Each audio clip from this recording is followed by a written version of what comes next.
Welcome to NG stories. Please like, share and subscribe for more amazing videos. हम आज जानेंगे कि कौन है राजा अनंगपाल, जिनके इतिहास में योगदान को लेकर इतनी बातें हो रही हैं। दिल्ली के बसने में इनका क्या योगदान था और आज दिल्ली की वो कौन सी जगह हैं जो हमें राजा अनंगपाल की याद दिलाती हैं। अनंगपाल प्रथम ने 8वीं शताब्दी में शासन किया था। अनंगपाल द्वितीय, जिन्हें अनंगपाल तोमर के नाम से जाना जाता है, तोमर वंश के शासक थे।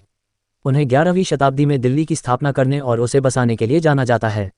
उनके शासनकाल में तोमर साम्राज्य अपने चरम पर पहुंच गया था। तोमर वंश अर्जुन के ही वंशज माने जाते हैं।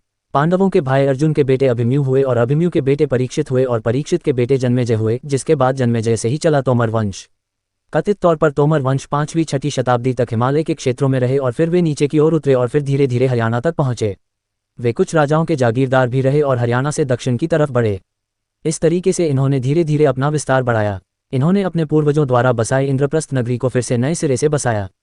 तोमर शासकों ने दिल्ली में अपने राज्य वंश की स्थापना की और अरब आक्रमणकारियों के विरुद्ध संघर्ष किया। इन्होंने ही अपने शासनकाल में 1060 ईस्वी के लगभग लालकोट नाम का किला बनवाया। इस बात को लेकर कोई जिरह नहीं है कि दिल्ली का पहला जिक्र महाभारत काल में मिलता है। तोमर राजाओं ने दिल्ली पर शासन कायम किया। बाकी जगहों पर भी 8वीं सदी का ही जिक्र मिलता है। दिल्ली का लौह स्तंभ। वक्त के साथ दिल्ली के शासक बदलते रहे, लेकिन न तो लौह स्तंभ बदला, न ही इसका इतिहास, जो राजा अनंगपाल के नाम के साथ दर्ज है। उस समय के तमाम सिक्कों, शिलालेखों से राजा अनंगपाल के शासन का पता चलता है। अनंगपाल ने ही इंद्रप्रस्थ को एक लोकप्रिय नगरी बनाने का काम किया और इसको वो नाम दिया जिससे आज इसकी पहचान होती है, दिल्ली। 11वीं सदी में अनंगपाल के कुर्सी से उतरने के बाद से ही तोमर राजवंश का पतन होने लगा और धीरे धीरे दिल्ली से इनका शासन खत्म हो गया। अनंगपाल के एक बड़े खास और काबिल मंत्री थे नेतल साहू। जैन साहूकार थे। उन्होंने दिल्ली में एक भव्य जैन मंदिर बनवाया था। अनंगपाल खुद भी जैन धर्म से बड़े प्रभावित रहे। दिल्ली का लौह स्तंभ भी अनंगपाल ही लाए थे, उन्होंने ही स्थापित कराया था। कई सदियों बाद भी इसमें आज तक जंग नहीं लगी है। यह अचरज की बात है। राजा अनंगपाल ने ही दिल्ली के चारों तरफ लालकोट की दीवार बनवाई थी।